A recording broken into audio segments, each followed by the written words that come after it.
बिस्मिल्लाहिर्रहमानिर्रहीम। Math 327 functional analysis by doctor Talat Nazir. आज हम अपने लेक्चर नंबर 11 में inverse and compositions of linear operator को पढ़ेंगे कि हम देखेंगे कि इन्वर्स लीनियर ऑपरेटर के इन्वर्स किस तरह से एग्जिस्ट करते हैं, उनकी कंपोजिशंस को किस तरह से एनालिसिस किया जाता है, कि किस तरह से हम इनको एनालाइज करते हैं लीनियर ऑपरेटर के इन्वर्स को। और इसमें हम अगर कंटेंट्स देखें आज के लेक्चर्स के, तो उसमें सबसे पहले तो हम इन्वर्स ऑफ लीनियर ऑपरेटर पे डिस्कशन करेंगे कि क्या क्या सफिशिएंट कंडीशंस हैं, what are the necessary and sufficient conditions for a linear operator that its inverse exist.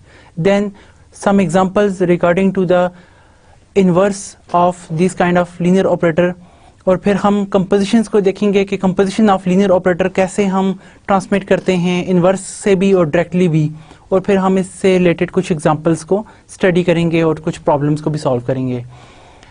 Now first of all regarding the inverse of linear operator, हम क्या करते हैं कि let us turn to the inverse of linear operator. First we remember that the mapping tree, आपके पास एक mapping tree है जो एक डोमेन सेट से y के ऊपर मैप होती है। इस सेट टू इंजेक्टिव और 1 1, कोई भी मैप 1 1 कब होती है? If different points in the domain have the different images.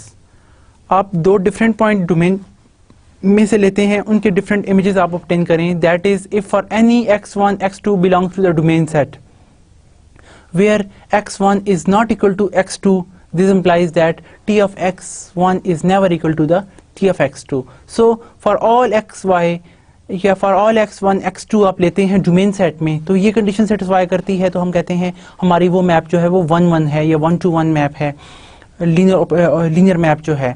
इसी तरह इक्विवेलेंटली अगर हम इस कंट्रापोजिटिव को हटा दें, हम डायरेक्टली तौर पर कहते हैं कि कोई भी हमारे पास मैप जो है वो इंजेक्टिव या 1 1 तब होती है, लीनियर ऑपरेटर तब होता है जब अगर आपके पास दो इमेजेस सेम हों पॉइंट्स के तहत, तो वो पॉइंट्स भी सेम हो, यानी कि t of x1 is equal to t of x2 always implies that x1 equal to the x2। हम इस तरह की बहुत सारी एग्जांपल्स को देख सकते हैं आर स्क्वायर में फॉर एग्जाम्पल या आर में। जिस तरह के आप देखें कि हम एक जो है वही एक्सपेंसिव टाइप मैप देखते हैं, जिस तरह के हम प्रीवियस लेसन में भी डिस्कस कर चुके हैं कि आपके पास t of x इस तरह से मैप है कि दैट इज 3x। ये यानी कि सिंपल आपके पास एक मैप है जो R से R स्पेस पे है, space of real numbers to the again space of real numbers.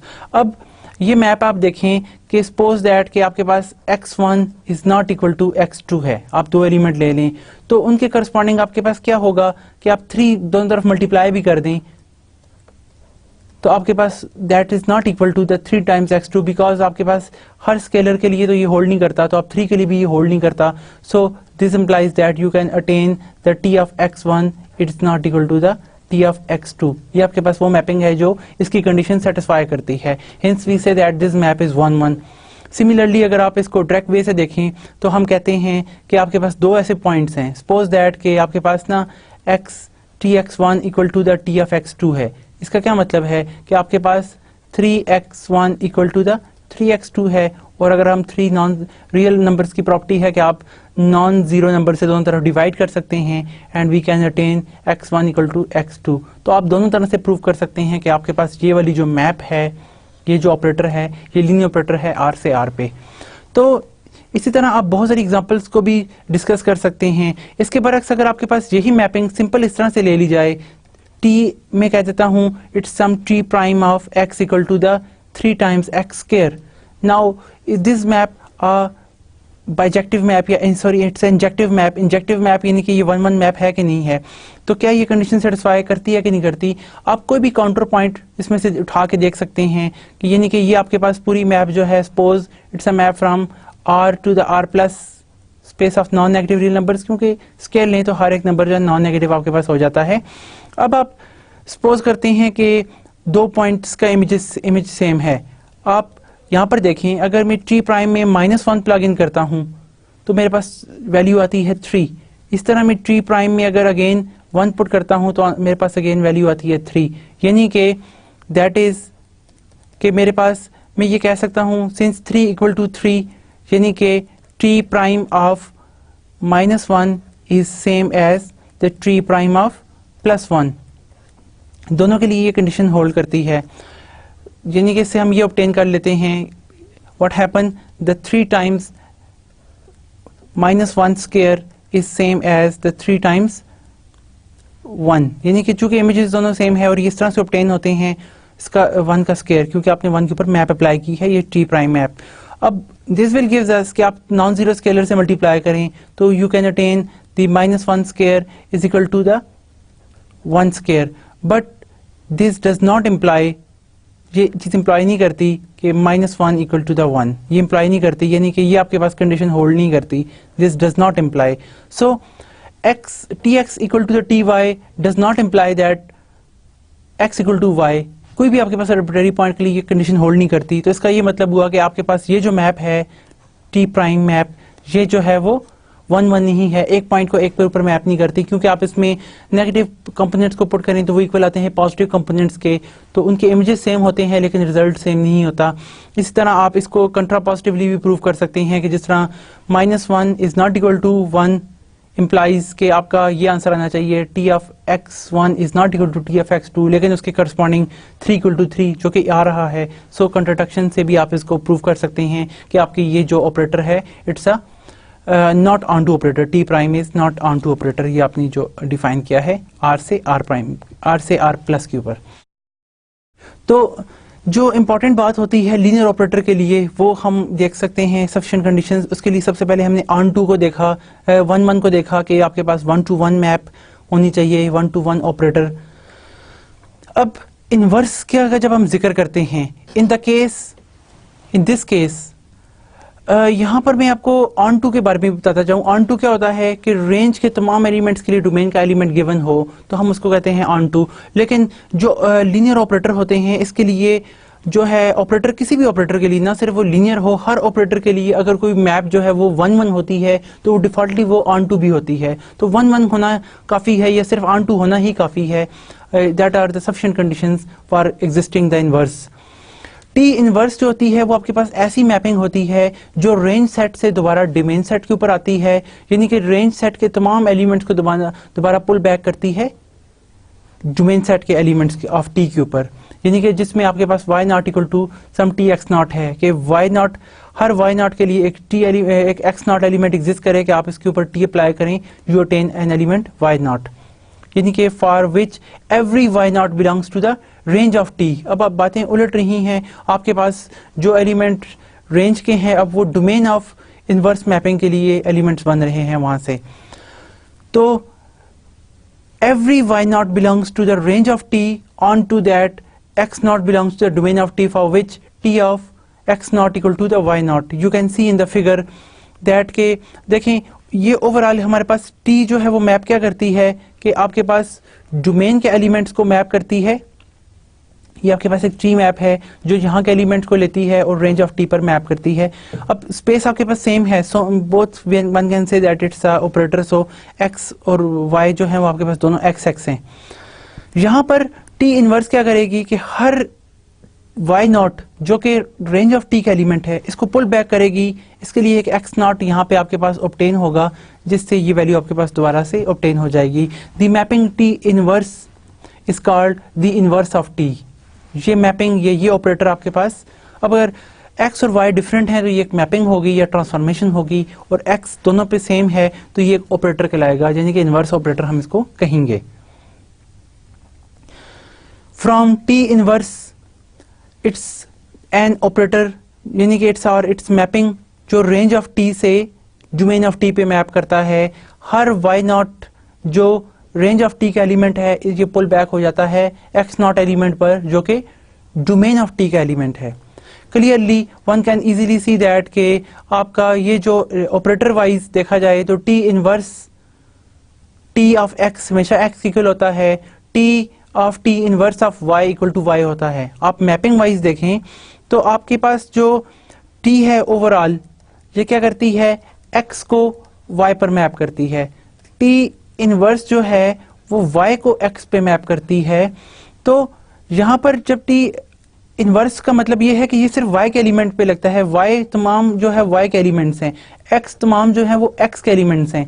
तो यहाँ पर जब आप देखें t हमेशा x पे अप्लाई होगा क्योंकि आपके पास x के एलिमेंट टी जो है वो एक्स से वाई पे मैप होती है, तो आपको कोई वाई का एलिमेंट मिल जाएगा और वो वाई का एलिमेंट होगा, उसके ऊपर जब टी इनवर्स लगेगा तो वो दोबारा एक्स का एलिमेंट ही आ जाता है, क्योंकि टी इनवर्स हमेशा वाई के एलिमेंट के ऊपर अप्लाई होता है।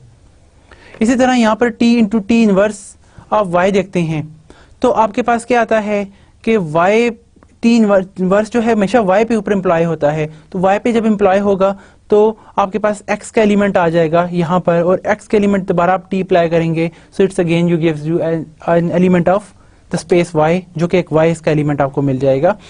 तो आपके पास ये दोनों conditions all the time hold करें कि जिसमें y जो है वो रेंज ऑफ t का एलिमेंट है, x जो है वो डोमेन ऑफ t का एलिमेंट है।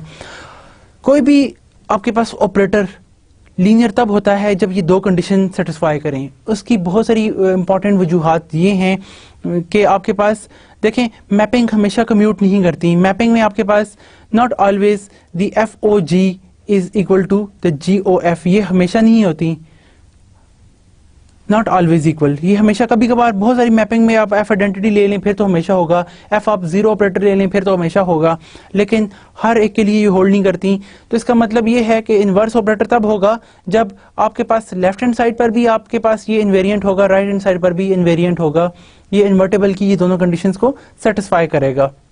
तब हम कहेंगे F into F inverse of y equal to the y and F T inverse of T of x equal to the x, ये आपके पास होल्ड करें। तो दोनों कंडीशंस हमारे पास होल्ड कराना जरूरी हैं। इस तरह मैट्रिसेस में आपने देखा कि मैट्रिसेस हमेशा कम्यूट नहीं करती, मैट्रिसेस हर वेक्टर के ऊपर अप्लाई करें तो आपके पास सेम रिजल्ट्स नहीं आते। तो इन्वर्स तब ही होल्ड करता है जब टी इनवर्स एक्स पे अप्लाई करें, टी इनवर्स टी एक्स पे अप्लाई करें तो आंसर एक्स आए, टी जब टी इनवर्स ऑफ वाई पे अप्लाई करें तो आंसर आपके पास वाई आए। The connection with linear operator on vector space, the situation is as follows, जो कि भी हम देखेंगे। the inverse of linear operator exists if and only if the precisely we have the following useful critical criterion which we shall apply quite often। यानी कि बहुत important एक property है जिसको हम बार बार यूज करते हैं इनवर्स के लिए। वो कौन सी इंपॉर्टेंट प्रॉपर्टी है आपके पास? the inverse operator theorem। let x and y be two vector spaces, आपके पास दो वेक्टर स्पेसेस हैं, both have the domain.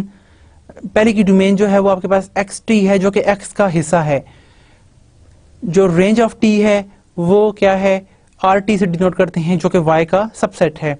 Then the inverse is a mapping और ऑपरेटर इनवर्स ऑफ टी जो है वो क्या होगा, रेंज ऑफ टी से डोमेन ऑफ टी पर होगी, exist if and only if T of zero T of x equal to zero implies x equal to the zero, कि वो आपका जो भी लीनियर ऑपरेटर है, हमने यहाँ पे टी को क्या लिया हुआ है, एक लीनियर ऑपरेटर लिया है। आपका जो लीनियर ऑपरेटर है वो ये कंडीशन सेटिस्फाई करे कि हमेशा जिस एलिमेंट का आंसर जीरो आता है वो एंट्री भी जीरो हो, तो आपकी वो जो टी है वो एक इनवर्स मैप होगी।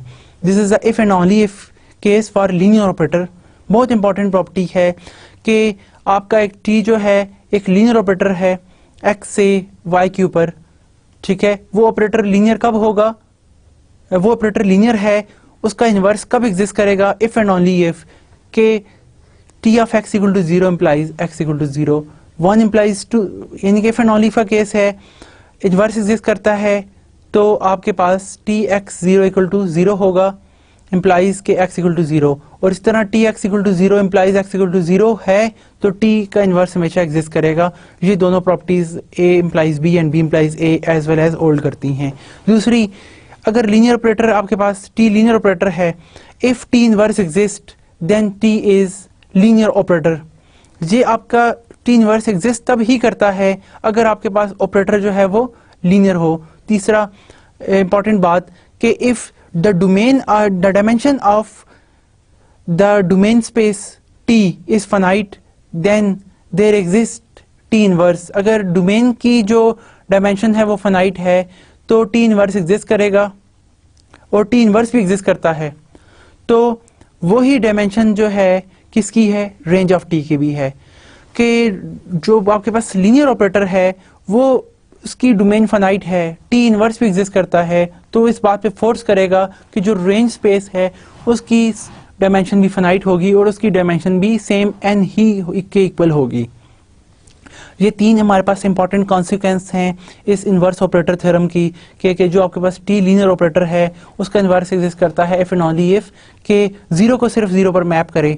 तो हम पहले इस रिजल्ट को देखते हैं, इसका ए पार्ट एनालिसिस करते हैं।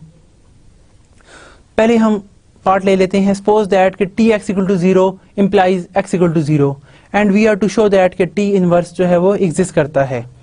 टी इनवर्स एग्जिस्ट करने के लिए इंपॉर्टेंट क्या प्रॉपर्टी है हमारे पास, सफिशिएंट कंडीशन क्या है कि मैप जो है जो ऑपरेटर है वो आपके पास इंजेक्टिव होना चाहिए, वो 1 1 होना चाहिए।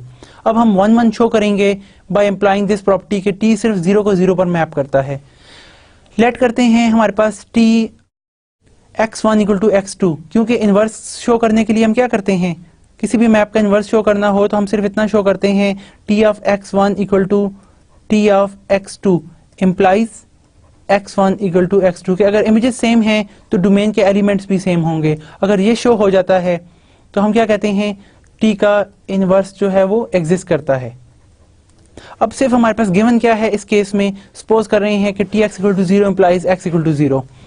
अब यहां से हम लिख सकते हैं इस प्रॉपर्टी को कि t चूंकि आपके पास लीनियर है तो t of x1 minus t of x2 के x इक्वल होगा t of x1 minus x2 के, यानी कि यहाँ पे t of x1 minus x2 is equal to the t of x1 minus t of x2, और ये जब दोनों सेम हैं ये किसके इक्वल हो जाएगा, दिस गिव्स द जीरो। तो इसका क्या मतलब हुआ, t of x1 minus x2 equal to zero. और टी ऑपरेटर में ये खूबी है कि जब भी किसी एलिमेंट को जीरो पर मैप करे तो एलिमेंट जीरो होता है। अकॉर्डिंग टू दिस हमारे पास क्या आ जाएगा, x1 माइनस x2 जो है वो जीरो होगा, क्योंकि टी की खूबी है कि वो हमेशा किसी भी एलिमेंट को जीरो पर मैप करे तो एलिमेंट जीरो होता है।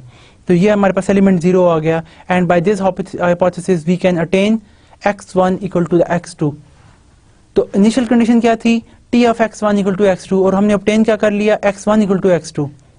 तो यानी कि tx1 equal to x2 implies t of x1 equal to x2, hence t inverse exist, क्योंकि t आपके पास क्या है, इंजेक्टिव मैप है। जो भी मैप इंजेक्टिव होती है वो सफिशिएंट कंडीशन है कि उस ऑपरेटर के लिए कि वो आपका ऑपरेटर क्या हो जाता है, वो ऑपरेटर आपका उसका इनवर्स एग्जिस्ट कर जाता है, उस लीनियर ऑपरेटर का।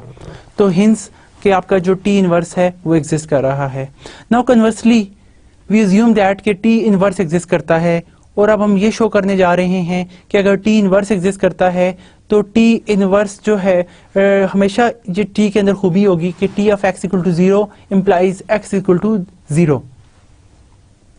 अगर t इनवर्स एग्जिस्ट करता है तो हमारे पास ये इंपॉर्टेंट प्रॉपर्टी है कि किसी भी ऑपरेटर का इनवर्स एग्जिस्ट करे वो हमेशा इंजेक्टिव होता है। ना सिर्फ इंजेक्टिव होता है बल्कि वो बाइजेक्टिव भी होता है, 1 1 और ऑन टू भी होता है। यहाँ पे 1 1 और onto these are the same in the sense के 1 इम्प्लाइज 2। जो आपके पास ऑपरेटर 1 1 होता है वो ऑन टू भी होता है, जो ऑन टू होता है वो 1 1 भी होता है। ये बड़े आराम से कैलकुलस में भी चीज़ें सेटिस्फाई की जा सकती हैं और यही फंक्शनल एनालिसिस में भी चीज़ें होल्ड करती हैं, इन्हें हम देख सकते हैं। आप इन्हें आराम से प्रूव भी कीजिएगा कि जो आपका ऑपरेटर होगा, कोई भी ऑपरेटर या लीनियर ऑपरेटर बिलखुसूस, वो हमेशा 1 1 और onto, 1 1 implies onto and onto implies 1 1, ये कंडीशन जो है प्रिजर्व करता है। टी इनवर्स एग्जिस्ट करता है जिसका मतलब है टी जो है वो आपके पास इंजेक्टिव ऑपरेटर है, उसमें ये हमेशा चीज होल्ड करती है कि T of x1 equal to T of x2 implies x1 equal to x2 holds. Now from this, इसको अगर हम यूज करें जिसमें हम कहते हैं कि सपोज करते हैं इसमें x2 जीरो की इक्वल है, अगर हम x2 इक्वल टू जीरो ले लें तो t की ये खूबी है, लीनियर ऑपरेटर की ये खूबी है कि हमेशा वो जीरो को जीरो पर मैप करता है। यहाँ पे हम लीनियरिटी को प्रिजर्व यहाँ पे यूज कर रहे हैं क्योंकि लीनियर ऑपरेटर में ये सिर्फ खूबी है कि वो जीरो को हमेशा जीरो पर ही मैप करता है। वी ऑब्टेन दैट कि आपके पास t of x1 equal to T of zero, the result is zero, क्योंकि t हमेशा जीरो को जीरो पर मैप करता है। दिस इम्प्लाइज दैट आपके पास क्या कंक्लूड होगा कि ये x1 भी इक्वल टू जीरो है। Hints we can attain this thing कि t of x1 equal to 0 implies x1 equal to 0 where x1 is any arbitrary number। तो इससे हम ये conclude कर लेते हैं in general कि t अगर किसी भी x को 0 पर मैप करता है तो we obtain that कि x is equal to 0। hence the proof of part A is over। now the part B, part B में हमारे पास क्या condition है, हमने देखा था कि part B में कि if t inverse exists then it is a linear operator। हम देखें ओवरऑल टी हमारे पास लीनियर ऑपरेटर है, यहाँ पे अगर टी इनवर्स एग्जिस्ट करता है तो वो भी लीनियर ऑपरेटर होगा। इसको हम यहाँ पे शो करने जा रहे हैं। सपोज के टी इनवर्स की एग्जिस्टेंस हमारे पास गिवन है, we are only to show that कि टी1 का टी इनवर्स जो है वो भी लीनियर है, यानी कि वो ये कंडीशन सेटिस्फाई करता है कि T inverse of y1 plus y2 is same as t inverse of y1 plus t inverse of y2. Also, the t inverse of any alpha times x is any alpha times y is same as alpha times t inverse of y. यानी कि वो linear की जो दोनों condition है वो fulfil करता है। Assume that t inverse exists. Now we are to show that t inverse is linear. The domain of t inverse is क्या होती है, रेंज ऑफ टी। जो रेंज ऑफ टी है वो टी इनवर्स की डोमेन होती है and it's a vector space, जो कि हम ऑलरेडी देख चुके हैं अपने प्रीवियस लेसन्स में। Now we consider any two arbitrary element in the domain of T. जब डोमेन ऑफ टी में रहेंगे तो वो रेंज एलिमेंट बन जाएंगे टी इनवर्स के लिए एंड देयर इमेजेस। टी जब x1 पे अप्लाई होता है तो आपके पास कोई y1 एलिमेंट आ जाता है, और इसी तरह टी जब x2 पे अप्लाई होता है तो आपके पास कोई y2 एलिमेंट ऑब्टेन होता है।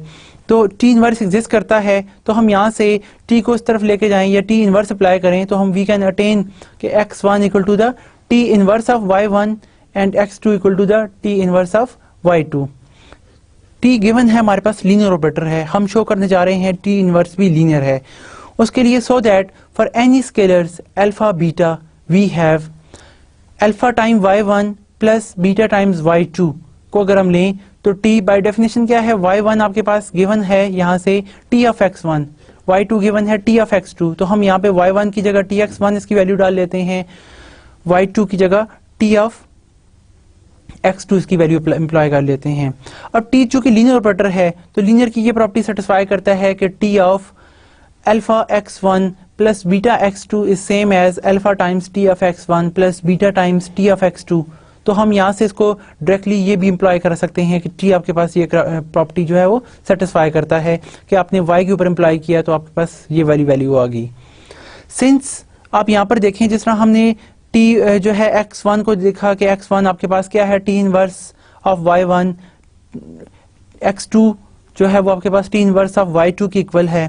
तो वी इम्प्लॉय दैट कि अगर हम टी इनवर्स इसके ऊपर होल इम्प्लॉय करें तो हमारे पास क्या आ जाएगा, T inverse of alpha y1 plus beta y2 वो इक्वल आ जाएगा। टी चूंकि यहाँ पे लीनियर है तो वो बाहर आएगा, टी इनवर्स से कैंसिल हो जाएगा, हमारे पास सिंपल रह जाएगा alpha times x1 plus beta times the x2। और x1 किसकी इक्वल है by definition, that is the T inverse alpha times x1 किसकी इक्वल है, T inverse of y1, x2 किसकी इक्वल है, टी इनवर्स ऑफ y2। तो हम यहाँ पे x1 की जगह उसकी वैल्यू प्लग इन कर लेते हैं, x2 की जगह उसकी वैल्यू इम्प्लाई कर लेते हैं।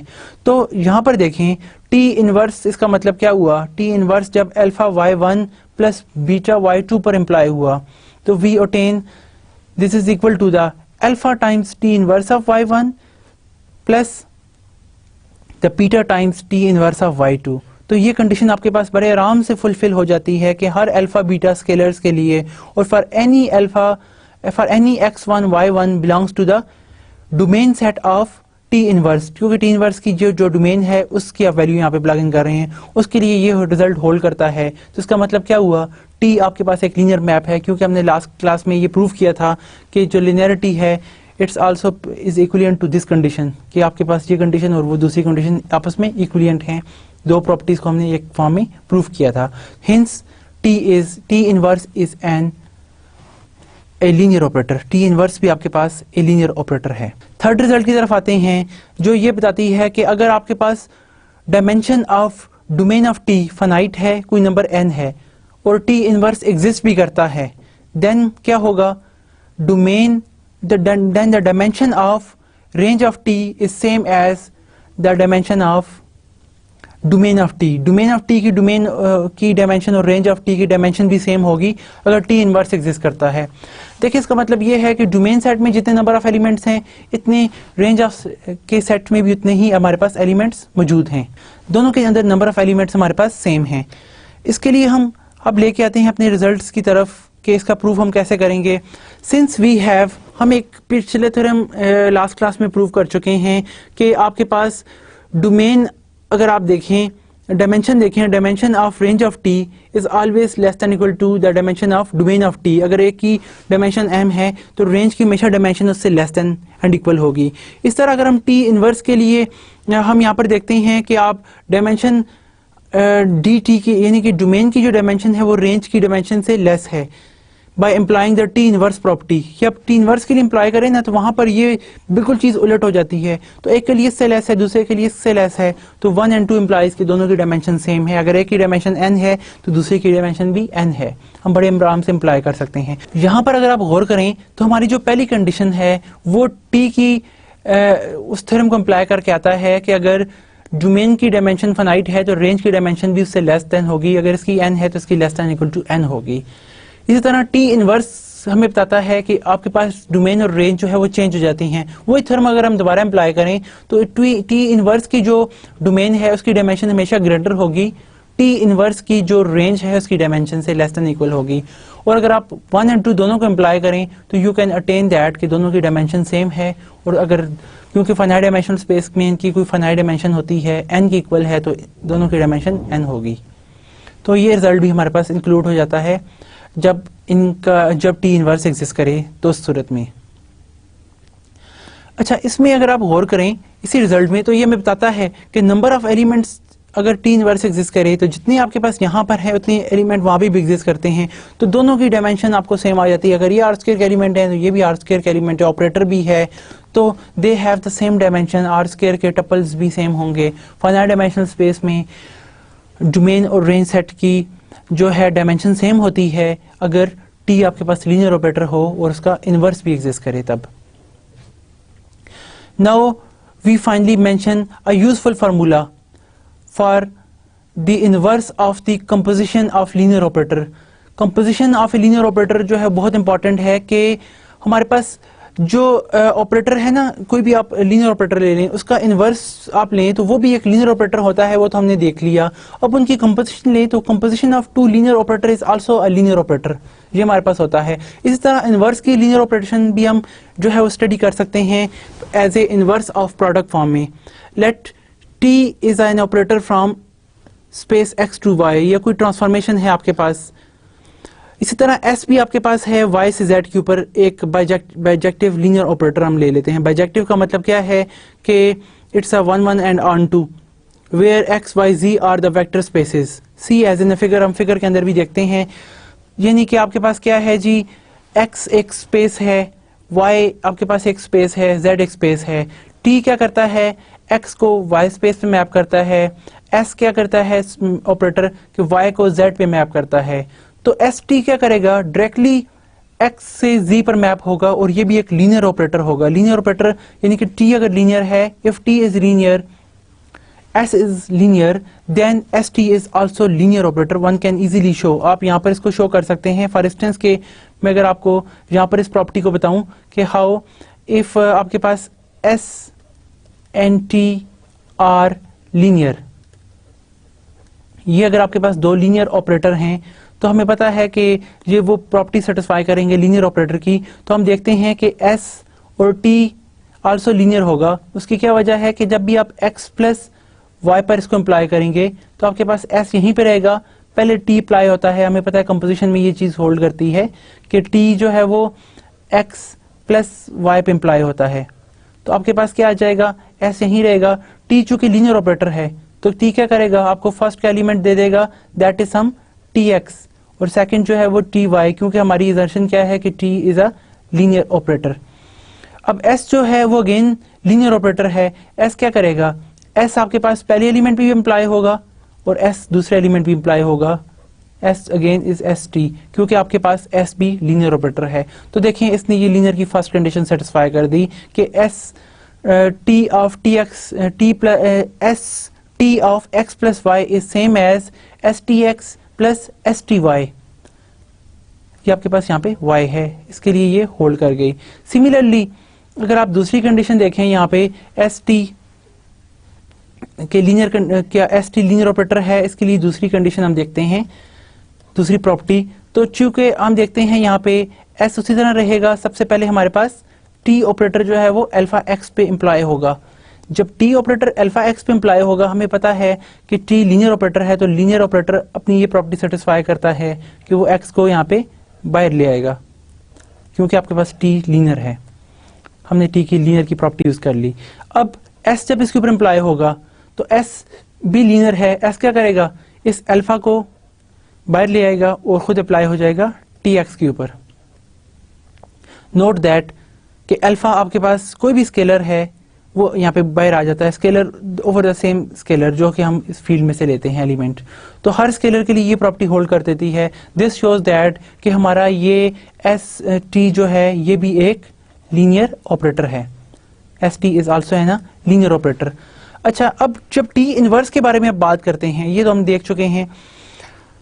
इनवर्स के बारे में बात करें तो इनवर्स क्या करता है, एक्स जो कि स्पेस है, जी स्पेस है, एस टी डायरेक्टली एक्स को मैप करती है जी पर, तो टी इनवर्स एस टी का जो इनवर्स होगा वो डायरेक्टली जेड को मैप करेगा दोबारा एक्स के ऊपर। और ये कंपोजिशन ना सिर्फ दो के लिए है, बल्कि आप कोई भी फाइनाइट मैप ले लेते हैं, T1, T2, T3, उनकी कंपोजिशन लें तो वो भी एक लीनियर ऑपरेटर होगी। इस तरह उनका इनवर्स लें तो वो डायरेक्टली दोबारा से फाइनल स्पेस को दोबारा फर्स्ट स्पेस के ऊपर मैप करेगा। ये हम बड़े आराम से देख सकते हैं। टी इनवर्स भी आपके पास एक लीनियर ऑपरेटर होती है, ये हम अभी स्टडीज को इसी थ्योरम में कर रहे हैं जिस तरह कि हमने डायग्राम में कहा। तो आपके पास टी ऑपरेटर है एक्स से वाई पर और एस ऑपरेटर है वाई से जी पर, तो क्या होगा देन, जो आपके पास एस टी इनवर्स है it's operator from z to the first space x, यानी कि फाइनल स्पेस को दोबारा z स्पेस पर मैप करेगा ऑफ द प्रोडक्ट या कंपोजिशन फॉर्म में। और एस टी एग्जिस्ट भी करेगा आपके पास, एस टी यानी कि कंपोजिशन एग्जिस्ट कर रही है। और दूसरी बात ये कि अगर आप एस टी का होल इनवर्स के बारे में बात करें तो वो सेम होती है टी इनवर्स एस इनवर्स के इक्वल। इसका बड़ा हमारे पास अच्छा एक प्रूफ है कि हमने ये ऑपरेटर जो है वो भी आपके पास एग्जिस्ट करेगा, ये प्रोडक्ट एग्जिस्ट भी करेगा और इसका इन्वर्स जो है वो इसके इक्वल भी आएगा। हम इसके प्रूफ की तरफ आएँ तो हमारे पास यहाँ पे दी ऑपरेटर हम डायग्राम से देख सकते हैं, S T is operator from X to Z is bijective, ये भी हमारे पास बाइजेक्टिव होगा, यानी कि 1 1 और ऑन 2 होगा। बड़े आराम से देखा जा सकता है इसको, इसका प्रूफ भी आई वुड लाइक कि आप इसको ट्राई करें और बड़े आराम से इसका प्रूफ देख लें, सो दैट जब इसका ये बाइजेक्टिव फंक्शन है, देखें आपके पास एस बाइजेक्टिव है, टी बाइजेक्टिव है, then the product of two bijective operator is a bijective operator. इसे आप बिल्कुल कैलकुलस के रिजल्ट्स की तरह शो कर सकते हैं। तो आपके पास यहाँ पे क्या कंक्लूड होगा कि ये बाइजेक्टिव है, तो कोई भी ऑपरेटर बाइजेक्टिव हो तो उसका इन्वर्स हमेशा एग्जिस्ट करता है। तो that is the sufficient condition कि आपके पास एस टी इन्वर्स जो है वो एग्जिस्ट कर रहा है, क्योंकि वो भी एक बाइजेक्टिव ऑपरेटर है। नाउ दस वी हैव के जो ऑपरेटर बाइजेक्टिव होता है वो ये प्रॉपर्टी सेटिस्फाई करता है। हम कहते हैं टी का इन्वर्स एग्जिस्ट करे तो ये प्रॉपर्टी होती है T into T inverse of किसी भी वैल्यू एक्स पे लगाएं तो आपके पास हमेशा आई ऑफ एक्स आता है। और ना सिर्फ ये बल्कि T inverse of T x भी लगाते हैं तो आपके पास वैल्यू आई ऑफ एक्स जो कि हमेशा एक्स के इक्वल आती है, that is identity operator defined on set x होती है। तो ये दोनों के लिए यानी कि 1 and 2 एंड ये दोनों सेटिस्फाई करती हैं साइमल्टेनियसली। तो यहाँ पर आप देख सकते हैं कि एस टी का एक इन्वर्स एग्जिस्ट करता है जो एस टी इन्वर्स है। अब दूसरी बात हमने यहाँ पे ये कही थी कि हम ये चीज़ देखें कि हमारे पास ये चीज़ हमेशा होल्ड करती है कि एस टी का आप होल इनवर्स लें, that is something like commutative कि it's equal to the T inverse S inverse, कि टी इनवर्स भी एग्जिस्ट करता है, एस टी का इनवर्स भी एग्जिस्ट करता है और इसका इनवर्स इसके इक्वल है, that is the T inverse S inverse, कि इसको आप रिफ्लेक्ट बैक कर लेता है। तो आपके पास दिस वी हैव कि इसकी वैल्यू का इनवर्स एग्जिस्ट करता है। अच्छा, इनवर्स जो भी एग्जिस्ट करे वो यूनिक होता है, किसी भी एक फंक्शन के दो इनवर्स कभी नहीं हो सकते। अगर एक फंक्शन के दो इनवर्स हैं तो वो दोनों आपस में इक्वल होंगे। Applying S inverse and S inverse, आप देखें हम इस प्रॉपर्टी को शो करने जा रहे हैं, अपनी ये जो फेमिलियर प्रॉपर्टी जिसको हमने यहाँ पे डिस्कस किया। अब एस इनवर्स एग्जिस्ट करता है तो उसका क्या मतलब है, S into S inverse is always equal to the Y identity map defined on the space Y. अब अगर आप यहाँ पर देखें, ये थोड़ी सी हमारे पास कैलकुलेशंस है कि S inverse of S T, क्योंकि ये किसके इक्वल है, आइडेंटिटी की इक्वल है। अगर आप इस तरह से गौर करें तो ये आपके पास आइडेंटिटी है और इस आइडेंटिटी को हम मल्टीप्लाई करते हैं T times S T inverse के साथ, या आप एस इनवर्स दोनों तरफ इम्प्लाई कर लेते हैं, तो ये आपको क्या देगा, ये चीज़ तो आपके पास आइडेंटिटी बन जाएगी, सिंपली हमारे पास ये वैल्यू आ जाती है। और इसके साथ हम देखें कि आपके पास टी इनवर्स को अगर आप पुल बैक करें तो आपके पास क्या आ जाएगा, टी इनवर्स ऑफ इसके इक्वल आ जाएगा, टी इनवर्स यहाँ पे हमारे पास इस तरफ आ जाएगा और टी से कैंसिल होकर सिंपल हमारे पास एस इनवर्स रह जाएगा। और एस इनवर्स जो है साथ आई जेड है, यानी कि identity defined on Z, that is gives only the S inverse. Again T inverse को अगर हम इस तरह इम्प्लाई करें और हमें पता है T inverse into the T is identity, यहाँ पर इस साइड पर इम्प्लाई करें तो हम again T inverse of S की फॉर्म में रिजल्ट इंक्लूड कर सकते हैं, यानी कि ये चीज़ आपके पास एस इनवर्स के इक्वल है। Now the T inverse T S T whole inverse is equal to, ये आपके पास आइडेंटिटी फॉर्म आ गई, यहाँ पर एस टी होल इनवर्स आ गया।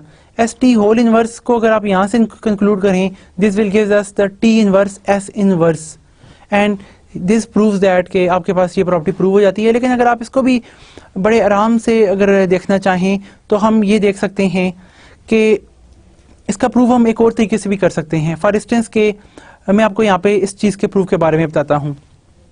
देखें, आपके पास एस टी है, आप इसके साथ एस टी के साथ मल्टीप्लाई कर दें टी इनवर्स एस इनवर्स। अगर मैं इसको साथ मल्टीप्लाई करूं तो मुझे पता है कि टी के अंदर आपके पास ना यानी कि एसोसिएटिविटी लॉ भी होल्ड करती है, ये बिल्कुल आपके पास ऑपरेटर में। तो हम क्या करते हैं, टी इंटू टी इनवर्स यहाँ पे ले आते हैं और साथ आपके पास यहाँ पे सिंपल एस रह जाएगा, और ये क्या हो जाएगा, that is some identity with S inverse. Identity जैसे भी मल्टीप्लाई होती है वो आपके पास दोबारा एस ही मिलेगा और हमारे पास यहाँ पे एस इनवर्स आ जाता है, which is equal to again identity. हमें यहाँ पे आइडेंटिटी मिल जाती है। आल्सो एक और चीज़ देखें कि अगर हम यहाँ पे again T inverse S inverse के साथ इस तरफ अगर हम मल्टीप्लाई करें किसको, एस टी को यहाँ पर, तो हमारे पास क्या आ जाएगा, टी इनवर्स यहीं पे रहेगा। हम यहाँ पे बाय एसोसिएटिविटी लॉ ये लिख सकते हैं S into the S inverse into the S, इस तरह से, और वो किसके इक्वल आ जाएगा, सिंपली आई आइडेंटिटी मैप की इक्वल विथ हेयर आपके पास टी मैप सेम रह जाएगी। और इसको हम फिर दोबारा से लिख सकते हैं, चूंकि ये आई आइडेंटिटी किसी से भी मल्टीप्लाई हो सेम रहती है आपके पास मैप, तो आपके पास यहाँ पे टी आ जाएगा। इनको मल्टीप्लाई भी कर लें आप, तो आपके पास यहाँ पे क्या आ जाएगा, इनको अगर आप T into T inverse, T जो कि आपके पास अगेन जो है उसका इन्वर्स एग्जिस्ट करता है जो कि टी इनवर्स है, तो आपके पास आइडेंटिटी आ गया।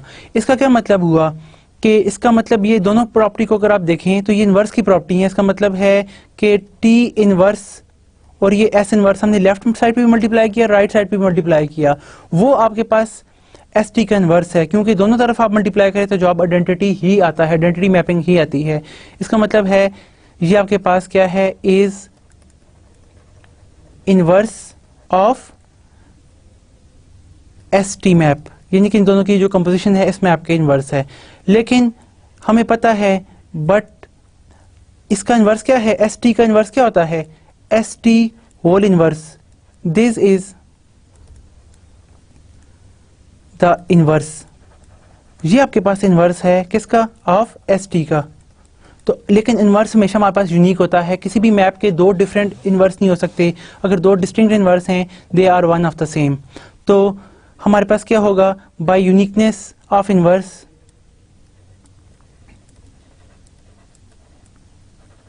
बाय यूनिकनेस इम्प्लाइज क्या होगा कि ये भी इन्वर्स है तो ये भी इन्वर्स है, T inverse T S T का दोनों ही इन्वर्स हैं, तो दोनों आपस में सेम होंगे। इसे हम ये कंक्लूड कर लेते हैं कि टी इन्वर्स एस इन्वर्स ही इक्वल है, ये ही इक्वल है किसके, एस टी के होल इन्वर्स के इक्वल, और ये हमारे पास रिजल्ट प्रूव हो जाता है। तो आपने देखा कि हम इसको डिस्टिंक्ट अप्रोचेस से भी जो है एम्प्लॉय कर सकते हैं, और वो अप्रोच भी ठीक है वैसे आप, लेकिन अगर इससे आप देखें तो आपको चीज़ें जो हैं वो थोड़ी सी क्लियर मिलेंगी। अच्छा, इसके बाद हमारे पास एक इंपॉर्टेंट बात होती है कम्यूटेटिविटी के हवाले से। हम देखते हैं कि रिजल्ट हमारे कब कम्यूट करते हैं। Let X be a vector space, ठीक है आपके पास, और S be a mapping from X to X T is a mapping from x to x, vector space से आपके पास दो सेल्फ ऑपरेटर्स हैं. S and T are commutative if and only if ST equal to the TS, कि हर point के लिए अगर कोई मैप कम्यूट करें for all x belongs to the x, STX का वही रिजल्ट आए जो TS ऑफ x का आता है, तो हम कहते हैं ये दोनों मैप्स कम्यूट करते हैं. और ये बहुत एक ना स्पेशल प्रॉपर्टी है मैप्स के लिए जो कम्यूट करें. हर मैप हमारे पास कम्यूट नहीं करती, हम R में भी देख सकते हैं. यानी कि जो मैप्स कम्यूट करें, फॉर एग्जांपल कि आपके पास T जो है ये भी एक मैप है और S भी एक मैप है. इस तरह से हम दो मैप्स को लेते हैं, डिफाइन करते हैं. ये दो मैप हैं जो R से R पे हैं, space of real numbers. T आपके पास किसी भी रियल नंबर पे अप्लाई करे तो वो आपके पास 3x/2 आपको वैल्यू देता है. और आपके पास सिमिलरली S ऑफ x किसी एलिमेंट पे अप्लाई करे तो ये आपको आंसर सपोज 4x देता है. नाउ कंपोजिशन देखते हैं. TS ऑफ x, जब TS जो है वो किसी नंबर x पे लगे तो आपके पास वैल्यू क्या आएगा? पहले आपके पास T है, S पहले x पे अप्लाई होगा तो आपके पास T सेम रहेगा. बाय द प्रॉपर्टी ये क्या करता है? 4x आपको वैल्यू देता है. और जब आप T इसके ऊपर अप्लाई करते हैं तो T क्या करता है? हर वैल्यू को 3/2 से मल्टीप्लाई कर लेता है अपनी हर वैल्यू को, तो 4x को भी मल्टीप्लाई कर देगा. एंड इन दिस वे देखिए यहाँ से कैंसिल होकर कैलकुलेशन हमें दे देती है द वैल्यू 6x. तो ST ऑफ x का आंसर 6 आता है फॉर ऑल x, जो भी आप एक्सेस में डोमेन सेट R से लेते हैं. ऑन द अदर हैंड अब हम ST ऑफ x को अगर कैलकुलेट करें तो व्हाट इज द आउटपुट?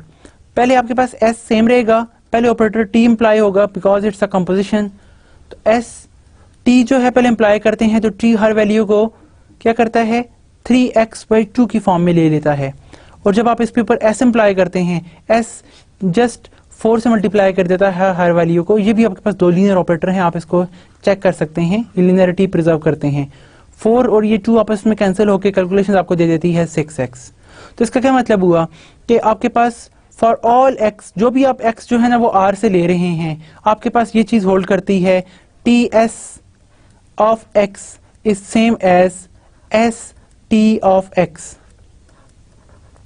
तो इसका क्या मतलब हुआ कि आपके S और T जो हैं वो कम्यूट कर रहे हैं. Hence we can say that S and T are commutative maps are या कम्यूट.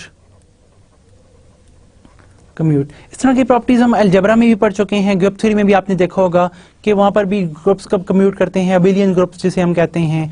और यहाँ पे जो है ना ऑपरेटर कब कम्यूट करते हैं? जब फॉर ऑल x ST का जो इमेज है वो सेम हो जो TS का इमेज है. तो ये एक इंपॉर्टेंट यानी कि प्रॉपर्टी है. हर मैप कम्यूट नहीं करते. फॉर इंस्टेंस के आप अगर दो डिफरेंट मैप ले लें, आपके पास ना एक F मैप ले लें, f of x equal to the square root of x ले लें, और g ऑफ x आपके पास मैप है that is something the x²+1.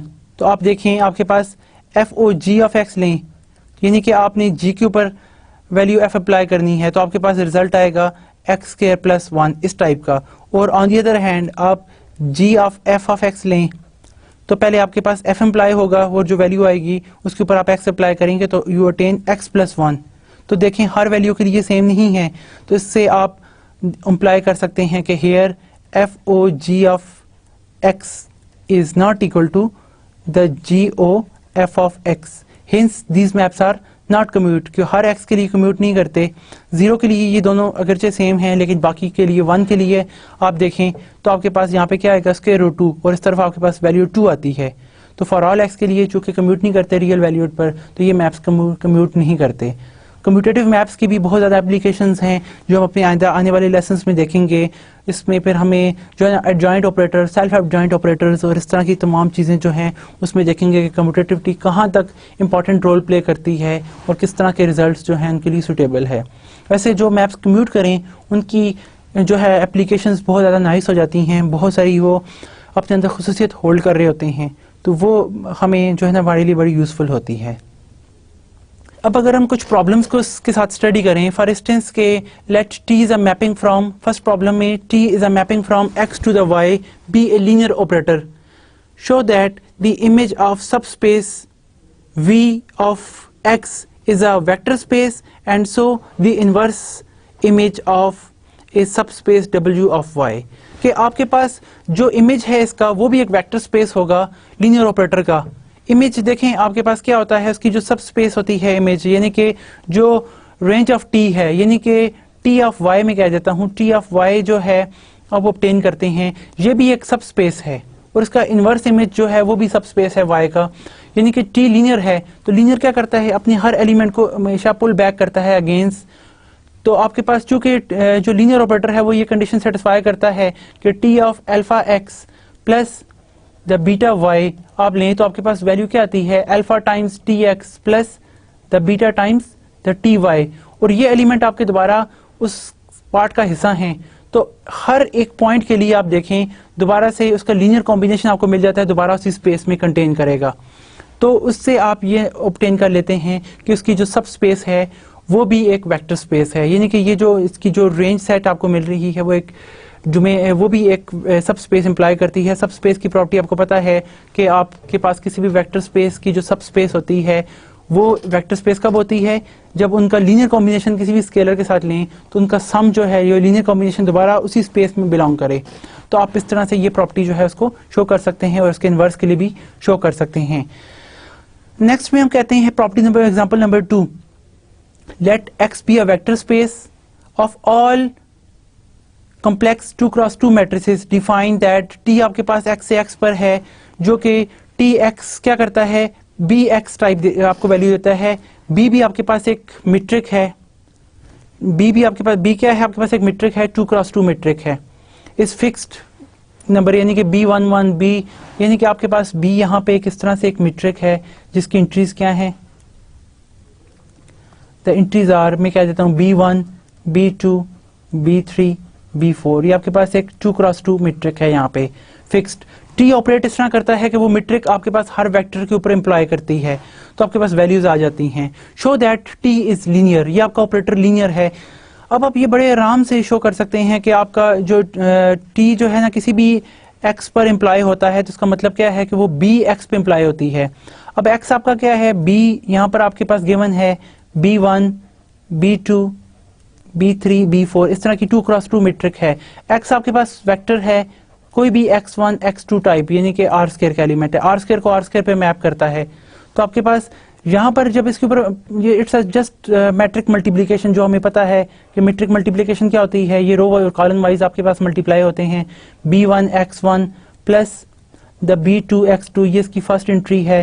Second entry यहाँ पे आपके पास क्या आ जाएगी जी, very simple, B3 x1 plus B4 x4, ये आपके पास। And the asking is that कि ये आपका t जो है वो लीनियर ऑपरेटर है, ये कंडीशन सेटिस्फाई करता है टी एक्स प्लस वाई, कोई भी दो एलिमेंट ऐड करें तो आंसर हमेशा आपके पास T X plus T Y की इक्वल आता है।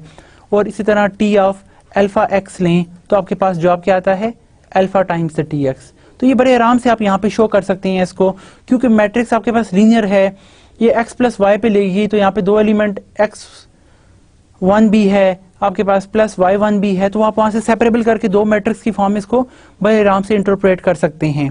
यानी कि अगर मैं आपको यहाँ पे बता देता हूँ फॉर इंस्टेंस के आप जब t किसी भी x प्लस वाई पर लेते हैं तो इसका क्या मतलब है कि आपके पास वो जो b मैट्रिक है B1 B2 B3 B4, ये इसकी एंट्रीज हैं, ये आपके पास ना उस वेक्टर पे एम्प्लाई हुई हैं जिसके दो एलिमेंट्स हैं x1 x2 और दूसरा क्या है आपके पास प्लस y की वैल्यू से y1 y2, ये आपके पास दो इस तरह के एलिमेंट्स हैं। अब दो वेक्टर्स का सम करें तो आपके पास एक दो वेक्टर्स का सम भी एक वेक्टर ही होता है, और आप यहाँ से जो है ये मैट्रिक आपके पास सेम रहेगी B4। यहाँ पे इन दोनों को जब हम सम करते हैं तो हम एक नया वेक्टर अटेन कर लेते हैं जिसकी एंट्री x1 प्लस y1 है। फर्स्ट में ऐड होता है, सेकंड में ऐड होगा, ये वेक्टर हमारे पास आ गया। Now one can multiply this, यह मैट्रिक है इसको इस वेक्टर से मल्टीप्लाई कर सकते हैं और हमारे पास एंट्रीज क्या आ जाएंगी, B1 one can multiply with B1, ये आपके पास इससे मल्टीप्लाई हो जाएगा, प्लस सिमिलरली B2 आपके पास मल्टीप्लाई होता है x2 प्लस y2 से, और इसकी जो सेकंड एंट्री होगी वो हमारे पास क्या होगी, B3 again multiply with x1 plus y1 and plus B4 multiply with x2 plus y2। Simple हमारे पास मैट्रिक्स मल्टीप्लिकेशन रूल है जो हमें पता है। अब आप इसको सेपरेबल कर सकते हैं दो डिस्टिंक्ट मैट्रिक्स की फॉर्म में।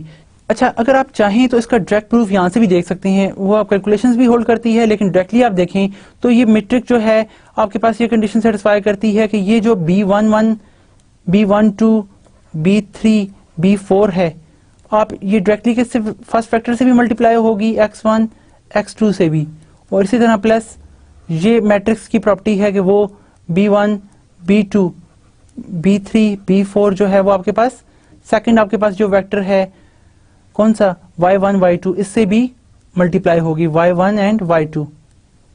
अगर आप इन दोनों से मल्टीप्लाई कर देखें तो ये आपके पास क्या आ जाएगा, it's gives you the b times, ये b है और साथ आपके पास this is some vector x plus ये अगेन b है और ये आपके पास वेक्टर y है, और वो किसके इमेजेस हैं, this is some tx plus ये क्या है, वही t ऑफ y की इक्वल है, क्योंकि b मैपिंग आपके पास इस तरह से डिफाइन है। तो देखें t of x plus y equal हो गया tx प्लस ty की इक्वल। मैट्रिक की आप कैलकुलेशन से भी इसको शो कर सकते हैं, डायरेक्टली भी शो कर सकते हैं। इसी तरह ये प्रॉपर्टी भी बड़े आराम से हम प्रूव कर सकते हैं कि जो अल्फा है वो पूरी मैट्रिक से चूंकि कॉमन लिया जा सकता है, तो मैट्रिक आपके पास लीनियर ऑपरेटर है 2x2 के लिए आप बड़ी अच्छी तरह ये एग्जाम्पल जो है उसको एनालाइज कर सकते हैं। दूसरा पार्ट ये है, under what condition does T inverse exist. T inverse कब एग्जिस्ट करेगा, मैपिंग आपके पास ये है जी कि टी आपके पास हर एलिमेंट पे इंप्लाई करता है इस तरह से। तो टी इनवर्स एग्जिस्ट करने के लिए देखें हमने लीनियर अलजेब्रा में पढ़ा था कि आपके पास किसी भी मैट्रिक्स का इनवर्स कब एग्जिस्ट करता है, अगर उसका डिटरमिनेंट नॉन जीरो हो। तो यहाँ पर आपके पास मैट्रिक इस एलिमेंट पे इंप्लाई होती है, इस मैट्रिक का अगर इनवर्स एग्जिस्ट करने के लिए क्या चाहिए होगा हमें, सिर्फ इसका डिटरमिनेंट नॉन जीरो, कि आपके पास determinant of this B must be non zero हो, तो आप कहेंगे कि आपके पास बी इनवर्स एग्जिस्ट करता है, इस मैट्रिक का इनवर्स एग्जिस्ट करेगा। जब इस मैट्रिक का इनवर्स एग्जिस्ट करेगा तो वो सेम टी इनवर्स ही होगा जो इसको अगेन पुल बैक करेगा, इसकी रेंज एंट्रीज को दोबारा डोमेन एंट्रीज पर लेके आएगा। So the T inverse exist only if and only if कि आपके पास determinant of this matrix B is non zero, यानी कि आपके पास बी जो है वो नॉन सिंगुलर मैट्रिक होगी तब। इन प्रॉब्लम नंबर 3 हमारे पास टी एक ऑपरेटर है, आपके पास लीनियर ऑपरेटर है जो डोमेन ऑफ टी से y पे मैप होता है, ऐसा कि जिसका इनवर्स एग्जिस्ट करता है। और अब ये हमारे पास ना एक फाइनाइट डायमेंशनल का केस है जिसमें x1, x2 up to xn हमारे पास लीनियरली इंडिपेंडेंट सेट है इसके अंदर। Then show that tx1, tx2 up to txn ये भी हमारे पास लीनियरली इंडिपेंडेंट होगा। इसको हम बड़े आराम से प्रूव कर सकते हैं, यानी कि आपके पास अगर x1, x2 ये जो बेसिस हमारे पास एक हैं, यानी कि xn, ये हमारे पास लीनियरली इंडिपेंडेंट अगर होंगी तो इम्प्लाइज ये भी करती हैं, और t आपके पास क्या है, t इज लीनियर, तो इम्प्लाई ये करता है कि आपके पास tx1, tx2 up to txn ये आपके पास सेट होगा इज आल्सो लीनियरली इंडिपेंडेंट।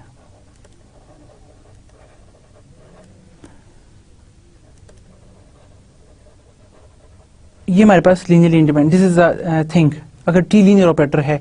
अब देखें हम यहाँ पर देखते हैं फर्स्ट ऑफ ऑल कि अगर टी लीनियर ऑपरेटर है तो आप कोई भी इसका linear combination tx1 plus alpha 2 x2 आप लेते हैं प्लस अल्फा n xn लें इक्वल टू 0, ये आपके पास है। ये इम्प्लाई क्या करता है, alpha 1 equal to alpha 2 up to so on equal to alpha n, ये सारे के सारे आपके पास किसके इक्वल होंगे, 0 ओनली। ये आपके पास होल्ड करेगी ओनली सिर्फ इस केस के लिए जिसमें तमाम के तमाम 0 हों। अब t आपके पास लीनियर है, अगर आप इस 1 के ऊपर जो है ना, इस 1 इम्प्लाई कि आप इसके ऊपर t अप्लाई कर दें सारे के ऊपर, तो क्या होगा, t आपके पास इस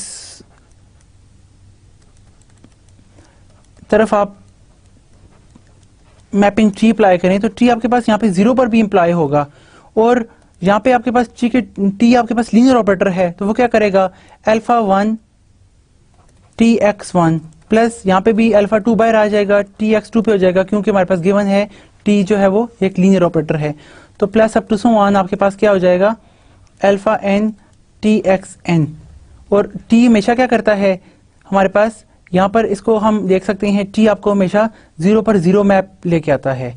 और देखें हमारे पास ये होल्ड करेगा हर अल्फा के लिए, अगर ये 0 है तो उसके लिए आपके पास फॉर द सेम ये वही अल्फा है, इस केस में भी आपके पास alpha equal to alpha 1 alpha 2 ये सारे के सारे क्या होंगे इक्वल टू अल्फा एन, ये सारे के सारे इक्वल टू 0 ओनली, क्योंकि वो सेम वही अल्फा वो अल्फा आईज हैं जो यहाँ पे यूज हो रहे हैं, वो अगर 0 होंगे तो उसके लिए ये भी 0 होंगे। तो इससे आपके पास क्या आ जाता है कि आपके पास tx1 tx2 ये सारे के सारे भी आपस में लीनियरली इंडिपेंडेंट हैं।